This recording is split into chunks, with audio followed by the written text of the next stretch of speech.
ele fez tudo certo. E mesmo assim, quis desistir de tudo. Você já parou no meio de um dia comum de trabalho e pensou: será que eu escolhi o caminho errado? Não é sobre estar desempregado. Às vezes nem é sobre ganhar pouco, o salário pode até ser bom, o emprego pode até ser estável. É uma dúvida que aparece do nada, numa terça-feira qualquer, sem motivo aparente. Será que eu deveria ter seguido outra coisa? E o que mais pesa não é a dúvida em si.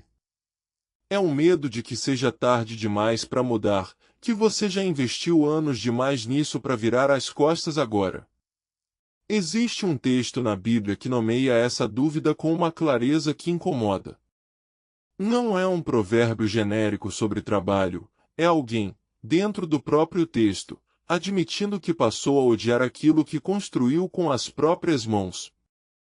E o primeiro verso já muda o jeito que você vai olhar para essa sensação. Só que o texto não para na dúvida. Ele também aponta para onde ela deveria te levar, e ainda não vou contar qual é. Primeiro, precisa ver essa dúvida sendo nomeada, palavra por palavra. Eclesiastes, capítulo 2, versículos 17 e 18.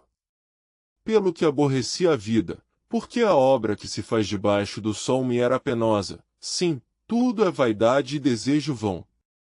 Também eu aborreci todo o meu trabalho em que me afadigara debaixo do sol, visto que tenho de deixá-lo ao homem que virá depois de mim. Repara na palavra que o texto repete, aborreci. Não é, ficou cansado de. É passou a odiar, o próprio trabalho, o próprio esforço, a obra construída com as próprias mãos. A tradição liga esse livro a Salomão, tido como o rei mais rico que Israel teve, mas quem escreveu e quando, os estudiosos ainda discutem até hoje. O que ninguém discute é a angústia de escrita, alguém que teve tudo o que dinheiro compra, e mesmo assim olhou para o próprio trabalho e sentiu que não valia a pena. Só que nomear a dúvida não resolve ela. Falta entender o que fazer quando essa sensação bate, e é bem aí que a maioria trava. E para ver essa dúvida funcionando de verdade, não precisa procurar longe. É provavelmente uma cena que você já viveu, numa versão bem mais comum do que a de um rei. Você já deve conhecer alguém assim, ou já foi você. A pessoa que escolheu uma área ainda na faculdade, entrou no mercado, foi subindo de cargo devagar, e um dia, no meio de uma reunião qualquer, se pega pensando: será que eu deveria ter escolhido outra coisa? Não porque odeia o que faz. Às vezes até gosta. Mas fica essa pergunta que não sai da cabeça, comparando o que já tem com um caminho que nunca chegou a testar de verdade. Já aconteceu de você ver alguém da sua idade numa área totalmente diferente e pensar: será que era isso que eu devia ter feito? Imagina o Rafael. Ele trabalha há 6 anos como analista financeiro, ganha R$ 5.800 por mês, tem um plano de carreira razoável dentro da empresa. Nos fins de semana, ele passa boa parte do tempo vendo vídeo de gente que largou tudo para abrir negócio próprio, e sente uma pontada de arrependimento, como se tivesse perdido uma chance. O que o Rafael não coloca na conta, os 6 anos de experiência que ele já tem viraram uma habilidade real, específica, que ele levaria anos para reconstruir do zero em outra área. Ele está comparando o desconforto real de hoje com uma versão idealizada de um caminho que nunca testou. Guarda esse raciocínio do Rafael, porque é exatamente o ponto que o mesmo texto antigo resolve a seguir. E a resposta não é largue tudo e comece de novo do zero.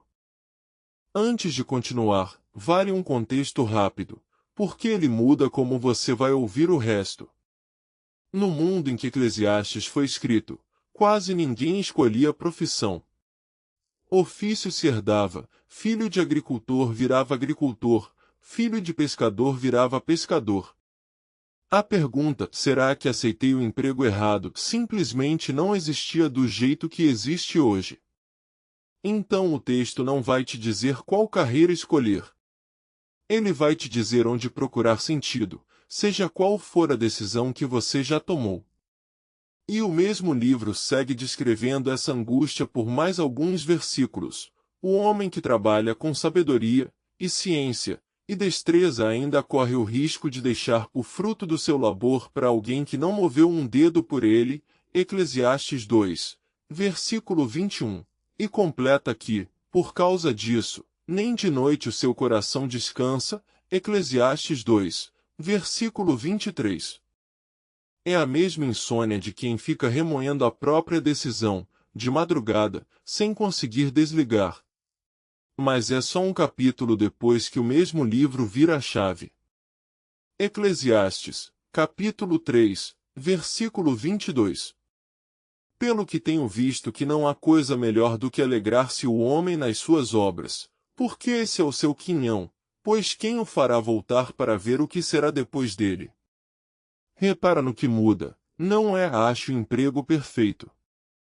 É alegre-se nas obras que você já tem nas mãos, porque essa é a sua porção agora.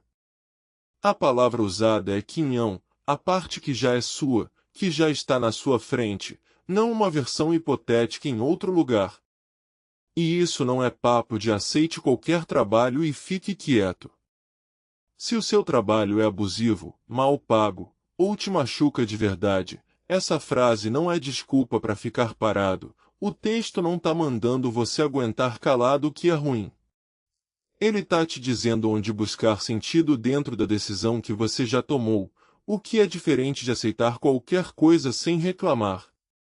E Provérbios completa a ideia, mostrando para onde essa obra de fato leva, não para fora, para dentro. Provérbios, capítulo 22, versículo 29. Vês um homem hábil na sua obrar? Esse perante reis assistirá, e não assistirá perante homens obscuros. O reconhecimento, segundo o texto, não vem de caçar a vaga certa. Vem de ficar hábil, muito hábil, no que você já faz. Pensa numa planta replantada toda semana num vaso diferente. Ela nunca cria raiz fundo o suficiente para florescer. É basicamente o que acontece quando toda a energia que devia ir para ficar bom em alguma coisa vai inteira para decidir se você devia estar em outro lugar. O Rafael, dos seus 6 anos como analista, já tem a raiz plantada. O que falta não é trocar de vaso. É regar o que ele já plantou. E o que sobra disso tudo para aplicar essa semana cabe numa folha de papel, não pede nenhum pedido de demissão. A ideia central é essa: a dúvida sobre o emprego raramente se resolve comparando com uma alternativa que você nunca testou. Ela se resolve olhando pro que já está nas suas mãos, e decidindo ficar realmente bom nisso, ou decidindo sair com os olhos abertos pro custo real da troca. Esta semana, faça 2 coisas. Primeiro, escreva uma habilidade específica da sua função atual que dá para levar de razoável para notavelmente bom nas próximas semanas. É a versão prática de ser hábil na obra. Segundo, numa folha, ponha lado a lado o custo real de trocar agora, tempo para reaprender do zero, senioridade que se perde, o período sem estabilidade e o desconforto real de ficar onde você está. Decida com os 2 lados escritos, não só com a sensação de que lá fora deve ser melhor. Uma ressalva honesta: a Bíblia não fala de escolher carreira no sentido que a gente usa hoje. Essa ponte é uma analogia do canal, não um achado histórico. E a autoria de Eclesiastes, tradicionalmente ligada a Salomão, segue debatida entre estudiosos até hoje. Isso não muda a angústia que o texto descreve. Se esse vídeo te ajudou a entender por que essa dúvida aparece mesmo quando, no papel, está tudo bem, deixa o like. Comenta aqui embaixo a palavra quinhão se você vai fazer esse exercício essa semana. E se inscreve no canal, Toda semana tem mais um texto antigo lido com essa mesma lupa. Que Deus abençoe o seu trabalho e a sua vida financeira.